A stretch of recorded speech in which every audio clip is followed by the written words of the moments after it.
apa yang menjadi peran kita di masyarakat dan kodrat kita sebagai perempuan.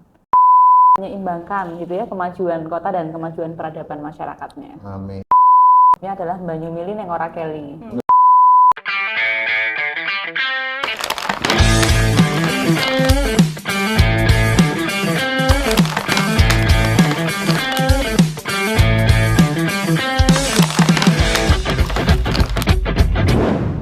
Halo Sobat Raso, kembali lagi di Radar Solo TV bersama saya Laila Zakia. Kali ini saya ditemani sama Pak Wahyu di sebelah saya dan ada satu sosok perempuan yang fenomenal banget nih di kota Solo. Siapa dia? Perkenalan dulu Mbak. Ya, ketemu lagi di Ketemu Radar lagi Solo kita di Radar Solo TV. dengan saya Astrid Widayani, Atau yang kerap disebut Mbak Rektor ya. Mbak Rektor. Tapi sudah mulai share ini Mbak Rektornya. Tidak Iya. mau jadi Mbak Wali. Mbak Wawali. Mbak Wawali ya, Mbak Wawali, mohon maaf ya. Alhamdulillah. Nah, kita curi sebentar waktunya Mbak Astrid Boleh. ya. Kita ngobrol-ngobrol, apalagi kan sebentar lagi Mbak Astrid ini akan menjadi wali kota terpilih, wakil wali kota terpilih di Iya. kota Solo. Iya. Ya.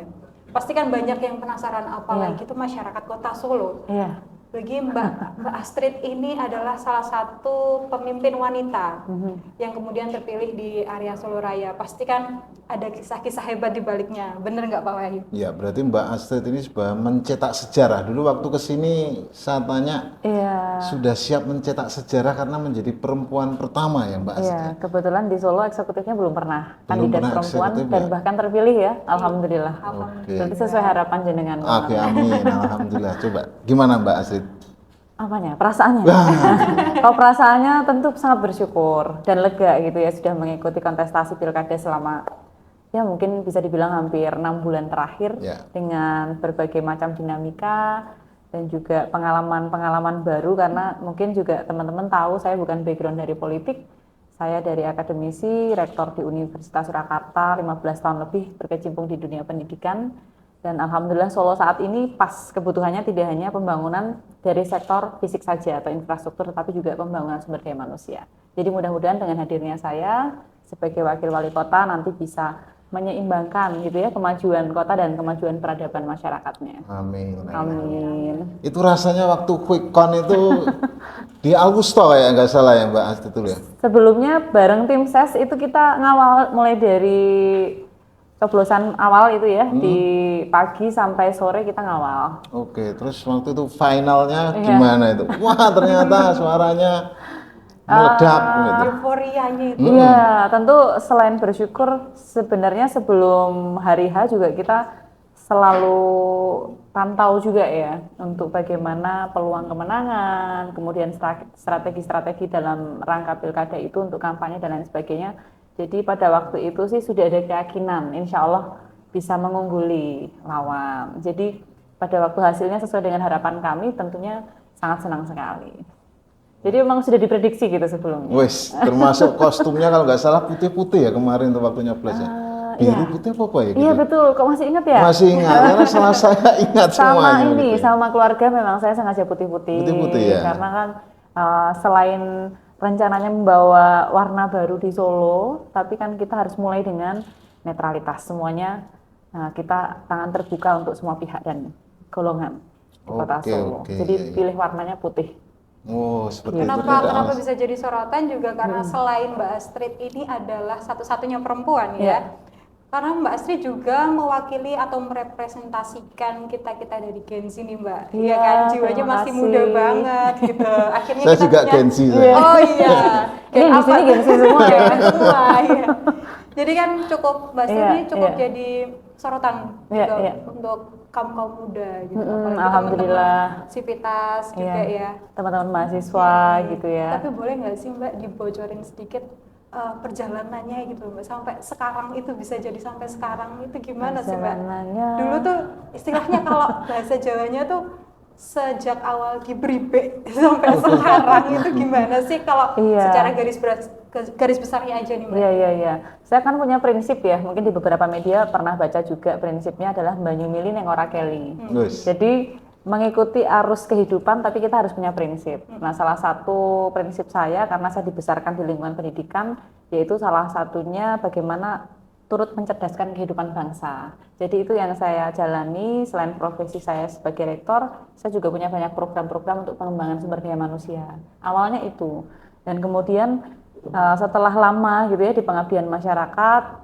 kemudian ada momentum kontestasi pilkada waktu itu di Bribek tadi ya Mbak, atau di Pinang gitu dari beberapa parpol, yang akhirnya membuat saya, suami dan keluarga besar saya juga berpikir mungkin nggak ya gitu ya, yang bukan dari background politik bisa masuk, dan ternyata kita juga melihat banyak tokoh nasional yang juga sama gitu ya, termasuk Pak Jokowi dulu kan dari pengusaha gitu ya, bukan dari politisi, tapi ternyata juga dalam konteks membangun bangsa atau kita turut berperan gitu ya dalam pembangunan negara kita, nggak ada yang salah dengan itu. Jadi saya kira kemarin prosesnya diawali dari apa yang kita tekuni, kemudian ternyata itu juga nanti bisa kita hubungkan relevansinya dengan apa yang menjadi kebutuhan di masyarakat, dan sampai sekarang pun prinsip saya tidak berubah.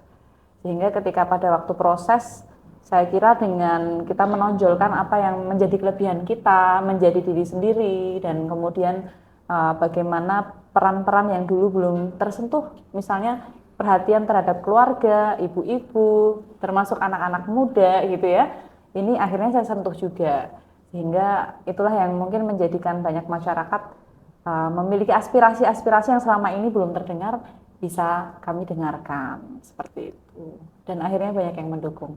Berarti intinya nggak ada yang nggak mungkin. Nggak ada yang nggak mungkin. Pengen kayak Mbak Astrid. Cita-citanya. Kamu di Radar Solo aja nggak usah kemana-mana. Mungkin 2034. Bisa. Nanti di private dulu ya. Oke, untuk masalah biasanya kalau perempuan itu kan apa ya, detail begitu. Ruang kerjanya ini sudah ditengok belum ini Mbak Astrid? Yang di Balai Kota. Iya, kalau saya kan perannya sebagai wakil ya, wakil wali kota yang tugas utamanya mendampingi wali kota terpilih. Tapi di satu sisi memang Mas Respati ini sangat terbuka juga dengan ruang diskusi, kemudian juga menghormati apa yang selama ini sudah saya jalankan, khususnya di bidang pendidikan, kemudian di bidang UMKM, bahkan pariwisata dan budaya. Jadi saya kira saya tidak akan juga jauh dari lepas DNA saya yang selama ini saya jalankan untuk Kota Solo. Di sisi lain ya itu tadi tugas untuk mendampingi tugas-tugas pokok dari wali kota gitu. Oke. Iya. Tapi dalam keseharian ini kan selain masih rektor ya sekarang ini masih rektor. Ini masih sampai nanti resmi dilantik baru saya mundur. Oke. Untuk perhatian ke keluarga seperti apa Mbak Astrid? Saya kira ini pertanyaannya sudah sering juga ya ditanyakan bagaimana mengatur waktu, kemudian keseimbangan antara kerja dan juga keluarga dan lain sebagainya, itu juga sudah lama kami jalankan kompromi bersama suami, anak-anak, dan bahkan anak-anak saya itu mungkin sejak kecil sudah saya biasakan dengan pendidikan mandiri juga ya, mandiri dan bertanggung jawab. Kebetulan anak saya itu dua-duanya cowok gitu, jadi mindset saya sebagai orang tua itu bagaimana bisa mendidik calon pemimpin. Jadi dari awal sudah saya didik itu, mulai dari mereka, mungkin kalau orang tua lain masih banyak yang ingin ingin dekat dalam arti tidurnya masih bareng, kemudian apa-apa dibantu untuk anak. Kalau anak saya udah dari umur 2 tahun, 3 tahun itu sudah saya siapkan kamar sendiri. Gitu. Jadi quality time-nya gimana? Bukan berarti kita cuek ya dengan anak, tapi justru dengan momen-momen tertentu, seperti setiap pagi kita juga ada tradisi wedangan bareng, itu dengan anak-anak. Kemudian weekend itu kita usahakan juga ada anak-anak ikut kegiatan saya, dan termasuk liburan bareng keluarga. Jadi aman-aman aja sih selama ini, bisa seimbang alhamdulillah. Berarti memang Mbak Astrid ini bisa sampai di titik sekarang ini juga nggak lepas dari dukungan keluarga, support sistemnya yang terutama terpenting. Suami ya Mbak ya. Restu suami, restu ibu itu juga tidak kalah penting ya, orang tua. Kebetulan bapak saya sudah sedo, jadi setiap melangkah di setiap jenjang apa yang ingin saya capai kemarin, pasti saya juga sowan ziarah ke bapak. Gitu. Iya, oke Mbak Ica, ini di sini kita ada, jangan dianggurin ini Mbak Ica, ini ada teman-teman generasi dari penerus bangsa ini. Generasi penerus bangsa. Bisa jadi generasi emas Astrid juga ya. Generasi Mbak Astrid juga bisa, ini ada teman-teman mahasiswa dari UIN Solo, ada juga dari UNS, ada juga yang dari yang paling jauh dari mana? Semarang, dari Undip Semarang ada. Mana Undip? Oh Undip, Undip saya Undip juga dulu. Itu, terus yang dari Unika juga ada di Semarang juga. Oh. Jadi campur di sini. Campur. Monggo kalau teman-teman mau tanya tentang kesehariannya Mbak Astrid bisa bertanya langsung saja mumpung Iya. ketemu, karena untuk bertemu Mbak Astrid ini sudah nggak segampang dulu lagi mungkin ya. apalagi Karena Kalau untuk Radar Solo gampang. gitu ya. Khusus. Apalagi nanti setelah pelantikan tanggal 20 pasti Nah, udah sibuk-sibuk enggak, ya. sibuk. tetap Besar, disempetin lah. Oke, yang dari Semarang dulu. Anin coba nanya apa? Iya, berdiri nggak apa-apa. Jadi boleh. Jadi sebutin namanya dari kampus. Itu artinya mic atau teleponnya. Terima kasih atas waktunya. Perkenalkan, saya Anindya, saya dari Universitas Diponegoro dan sekarang saya sedang magang di Radar Solo ini. Iya. Saya izin bertanya kepada Mbak Astrid atau Bu Astrid? Monggo. Mbak. Ya, biar awet muda. Oke, saya izin bertanya. Apalagi Mbak Astrid ini kan sebentar lagi akan menjabat sebagai wakil wali kota wanita pertama ya di Solo ini. Nah, pasti kesibukannya akan segera meningkat nih. Iya. Nah, adakah kayak rutinitas tertentu atau pola makan tertentu yang Mbak Biar tetap Astrid fit gitu lakukan? ya. Iya, supaya tetap fit gitu. Apalagi sebagai seorang perempuan kan Iya. butuh lebih ekstra untuk menjaga kebugaran tubuh gitu. Iya, iya, iya. Terima kasih. Oke, ya menyambung Anin yang dari UNS. Dari UNS. Tips bugar Bilkis. dan tetap berstamina gitu ya. Bilkis ini. Ada lagi sekalian mungkin 2 pertanyaan. Terima kasih waktunya. Perkenalkan saya Balkis dari UNS. Dari Solo aja. Ya, dari Solo. Kebetulan lagi magang di sini. Izin bertanya, Mbak Astrid kan dengar-dengar sebagai rektor di Universitas Surakarta. Ya. Gimana sih boleh bagi tipsnya untuk bagi waktu antara masih jadi rektor dan maju Iya. mengajukan siap. jadi wakil wali kota? Terima kasih. Ya, oke. Bisa dijawab dulu. Pertanyaannya bagus-bagus ya. Iya. Ya, menarik Pertanyaan semua orang gitu. Gimana Semua caranya orang, gimana iya. ini Ah, gitu ya. Betul. Yang Silakan pertama- Mbak Astrid. Yang pertama tentang bagaimana menjaga kebugaran mungkin ya, bisa tetap fit dan lain sebagainya. Bahkan kemarin fakta saya belum ngomong kemana-mana nih, baru karena dari Solo. Us. Kemarin Eksklusif. rata-rata itu pas kampanye minimal itu 7 titik. Saya pernah maksimal tuh sehari 14 titik. Bu. Kaki Ini aman rekor. kan? Aman. Karena kebetulan saya backgroundnya juga strategic management ya, jadi terbiasa dengan membuat strategi-strategi yang efektif dan efisien. Jadi saya kira pengalaman-pengalaman seperti itu juga mungkin bisa saya bagikan, terutama bagaimana menjaga tubuh tetap fit gitu ya. Keseimbangan itu kan ada 3 sebenarnya, fisik, pikiran, sama spiritual, jiwa gitu ya. Jadi body, mind, and soul. Nah, fisik itu kalau saya rutin setiap pagi tetap kita sempatkan olahraga. Minimal banget itu setengah jam per hari, minimal. Syukur-syukur bisa lebih gitu ya. Nah, itu olahraganya silahkan gitu ya, preferensinya kesukaannya teman-teman apa. Kalau yang paling fleksibel, murah ya tanpa biaya itu ya jogging. Kebetulan kalau di Solo, rumah saya dekat sama Stadion Manahan. Jadi kalau nggak naik sepeda, saya jalan gitu. Jadi itu tetap harus kita kita upayakan. Bahkan di masa kampanye sekalipun kemarin. Jadi kita tetap harus jaga kesehatan fisik. Bahkan kemarin waktu kampanye pun saya jarang nge-gym, jadi lebih banyak nge-gym gitu. Karena ya untuk jaga kondisi ini ya badan juga untuk bisa tetap fit.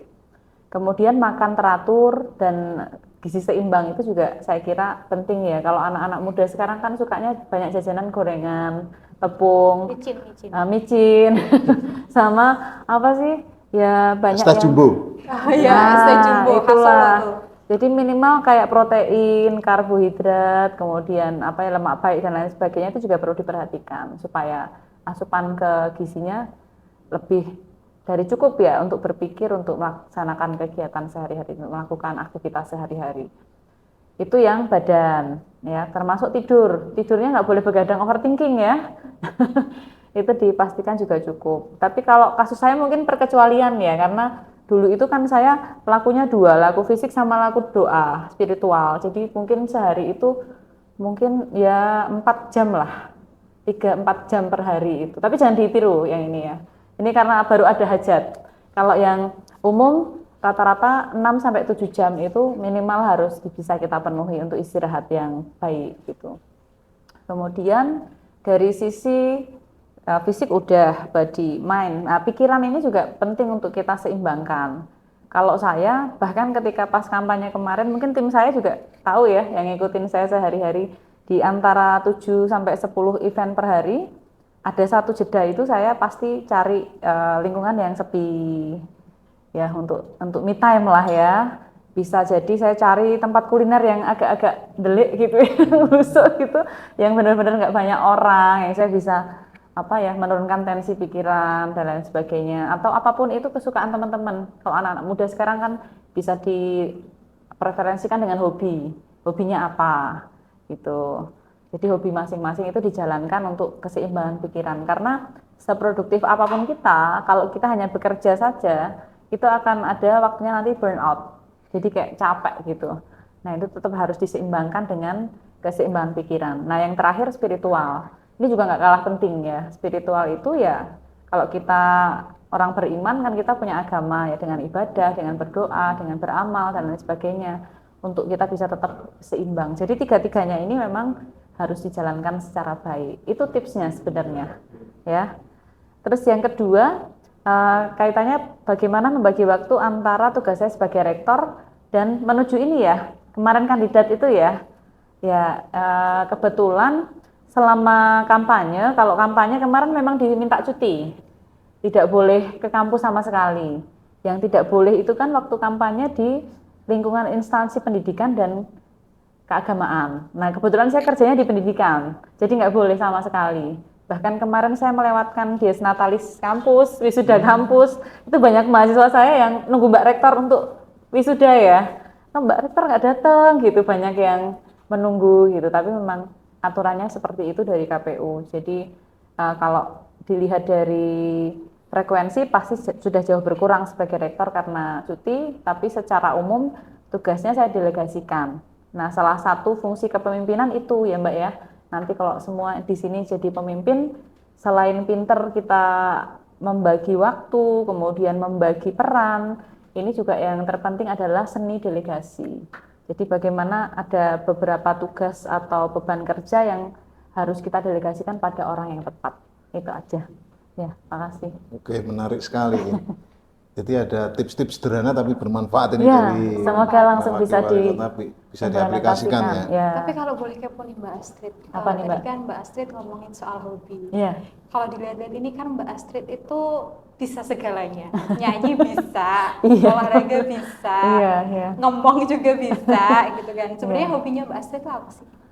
Kalau hobi saya itu yang paling membuat saya seimbang dua Mbak, musik sama traveling. Ya, gitu memang ya. Musik itu salah satu hobi saya. Kalau nyanyi itu sebenarnya bukan yang utama ya, maksudnya musiknya yang saya suka gitu. Bahkan saya mempelajari berbagai macam instrumen musik yang saya mainkan sendiri gitu. Karena katanya waktu di Undip juga bermusik ya? Iya, saya ketua UKM musik di Undip gitu. Oke, luar biasa sekali. Kalau traveling ya karena hobi jalan-jalan aja sih. Gitu. Iya. Oke, ada lagi yang bertanya dari Win Jogja? Ya, silakan Muna. Silakan. Baik, saya Muna Fauzia. Pakai clip-onnya dulu. Baik, saya Muna Fauzia dari UIN Solo. Kebetulan magang di Radar Solo juga. Ya. Nah, saya mau bertanya, apa program Mbak Astrid bagi Gen Z untuk membangun kota Solo? Ini berat ini. Pertanyaannya kayak gini. Mikirnya sudah dari seminggu kemarin. Oh gitu ya. Tugasnya disuruh mikir. Iya. Pertanyaan ya. Oke. Terima kasih. Ada lagi? Satu lagi? Oke, itu dulu Mbak Astrid. Nanti kayaknya langsung jadi berita ini. Bisa langsung Ya kan jadi seperti aku bilang tadi kan Mbak Astrid itu memang jadi sorotan di antara kaum Gen Z iya, Kota Solo iya, gitu. iya. Karena memang jiwanya masih muda ya Mbak. Iya. Iya. Kalau program kami itu kan Respati Astrid punya singkatan ya, pasti. Pasti itu ada 5, pasti pintar, pasti sehat, pasti kerja, pasti muda, dan pasti mendunia. Nah yang ditanyakan tadi kan pasti muda nih. Apa yang disiapkan program Respati Astrid dengan anak-anak muda atau Gen Z. Nah itu salah satunya bagaimana kita mengaktifasi lagi ruang-ruang publik untuk kreativitas anak-anak muda Mbak. Gitu. Jadi di Solo ini ada sekitar 15-an taman cerdas dan juga ruang publik yang belum teroptimalisasi secara baik ya, khususnya untuk pembelajaran ataupun aktivitas-aktivitas yang bisa digunakan untuk anak muda. Saya tahu ada beberapa co-working space di Solo yang gratis, yang sering buat anak-anak muda nugas itu ya biasanya ya, itu mungkin akan kita tambah lagi, kemudian program-program bagaimana pendampingan untuk keterampilan anak-anak muda melalui ruang publik tadi, bagaimana ruang-ruang untuk hobi, seni, budaya, dan lain sebagainya kita aktifasi lagi sesuai dengan visi misi Kota Solo, seperti itu. Dan tentunya kaitannya dengan modernisasi taman-taman kota. Kalau di kota-kota besar seperti Jakarta, Surabaya, dan lain-lain itu kan taman kotanya udah bisa untuk kegiatan anak muda juga ya, baik untuk musik, untuk mereka latihan UMKM gitu ya, untuk wirausaha dan lain sebagainya. Nah, ini akan kita kuatkan lagi juga di Kota Solo. Gitu. Jadi tidak ada alasan lagi anak muda tidak kreatif. Jadi semuanya bisa kreatif. Memanfaatkan ruang publik yang ada nantinya. Jadi memang relate banget tuh Pak sama kalau Gen Z. Kalau Gen Z itu sekarang itu trennya itu ada museum date. Oh gitu ya. Tuh, bisa tuh nanti kita masukin ya Mbak Kayak dulu juga sama kan ya, museum date ya? Iya betul. Pas kita ngobrol dulu itu. Iya. Di Gen Z itu memang lagi suka sama hal-hal yang kembali ke masa sebelumnya Pak. Gitu Jadi ya? kalau kita sempat istilahnya meninggalkan museum ya waktu itu ya. Iya. Nah kita sekarang tuh Gen Z itu kembali lagi. Hmm. Gimana caranya meramaikan museum, taman gitu sih. Oke. Terus yang kebayang dari Mbak Astrid nanti kalau sudah dilantik, ini pelantikan tanggal 20 ya? 20 mundur Ya. Ini pasti sudah ada apa istilahnya angan-angan ini atau mau rehat dulu seminggu 2 minggu atau langsung digas gas ini? dong. Mbak? Oh langsung digas ini ya?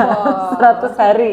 100 hari langsung Iya, ada digas ya? 100 hari. Makanya tadi menjaga stamina Pak. Oke ya. Iya. Pentingnya menjaga stamina tadi biar tetap fit.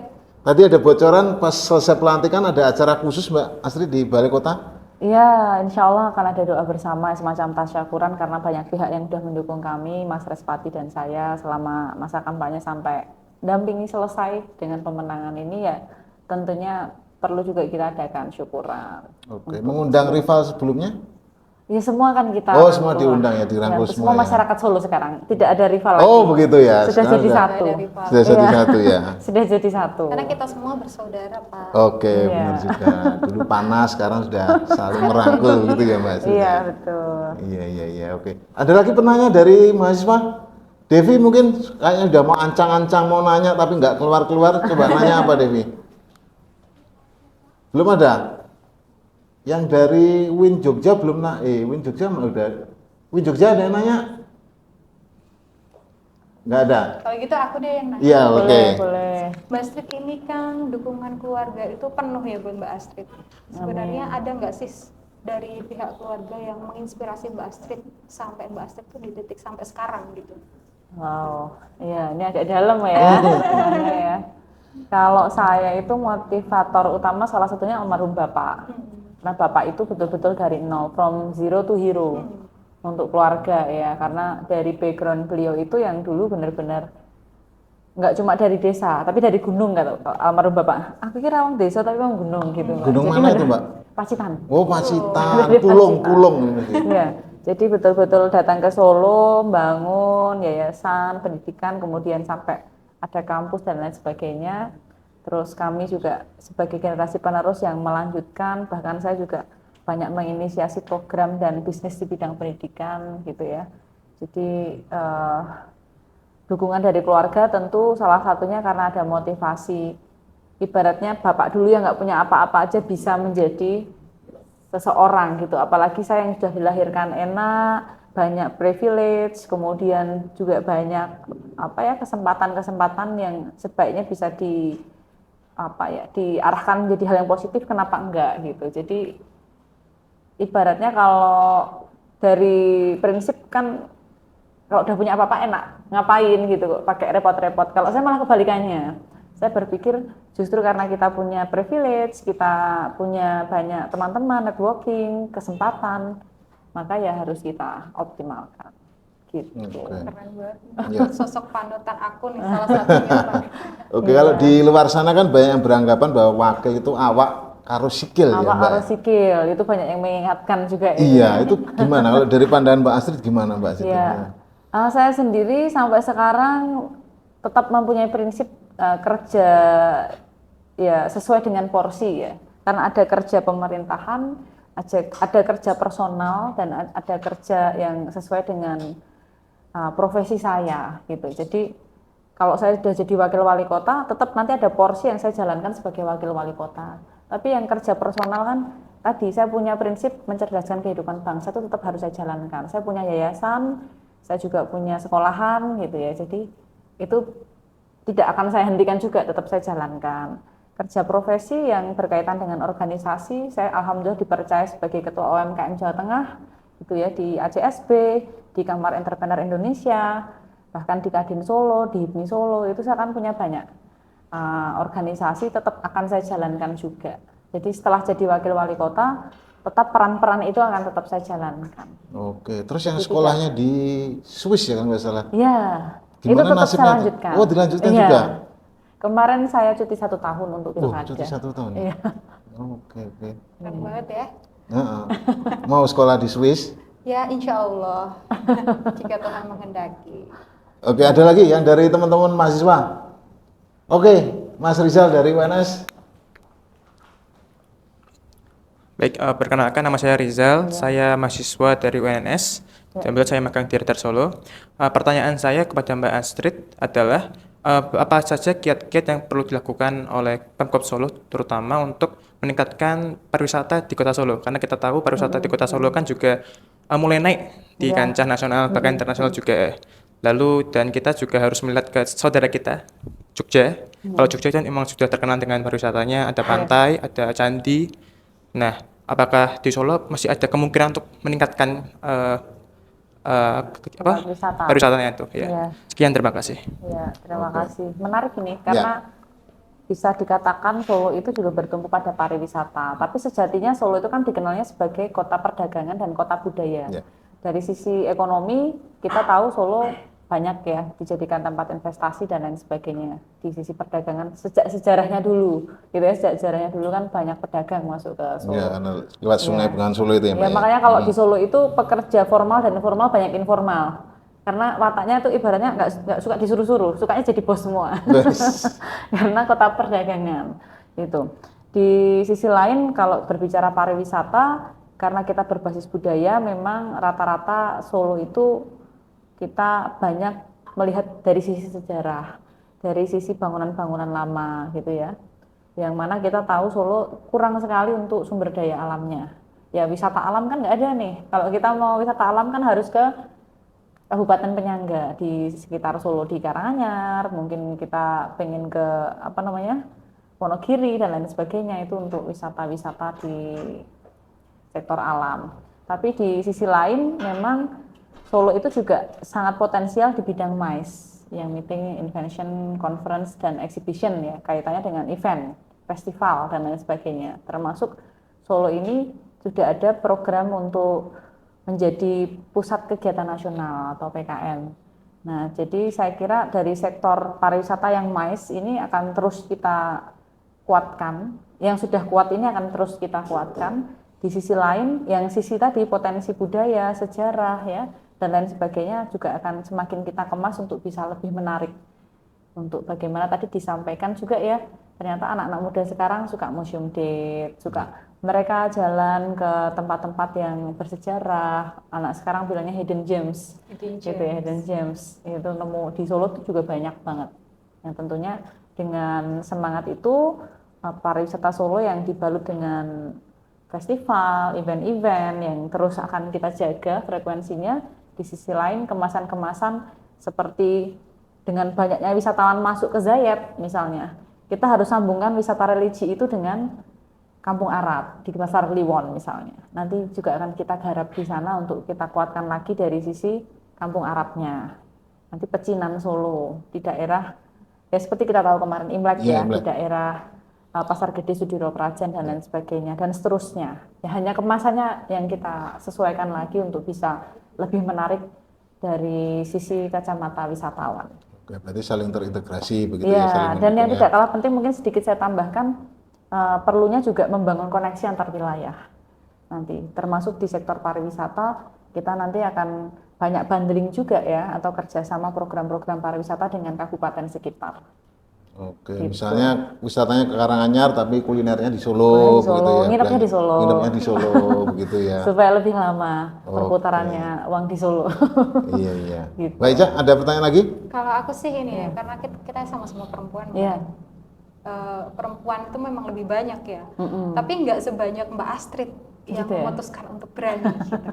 Iya, iya. Kalau Mbak Astrid sendiri mau bilang apa ke teman-teman yang perempuan ini? Yang perempuan. Apalagi mungkin yang udah ibu-ibu hebat atau mungkin masih yang teman-teman kuliah tapi mungkin punya cita-cita yang sama kayak Mbak Astrid. Ya, ini sih mungkin perlu disamakan visinya bahwa kita sudah tidak lagi berbicara tentang kesetaraan atau ya disebut dengan emansipasi atau apapun itu, karena saat ini masanya sudah masa setara antara laki-laki dan perempuan. Pembedanya adalah kompetensi, ya kan? Dan bagaimana kita bisa menunjukkan kualitas diri kita terhadap apa yang kita tekuni sekarang.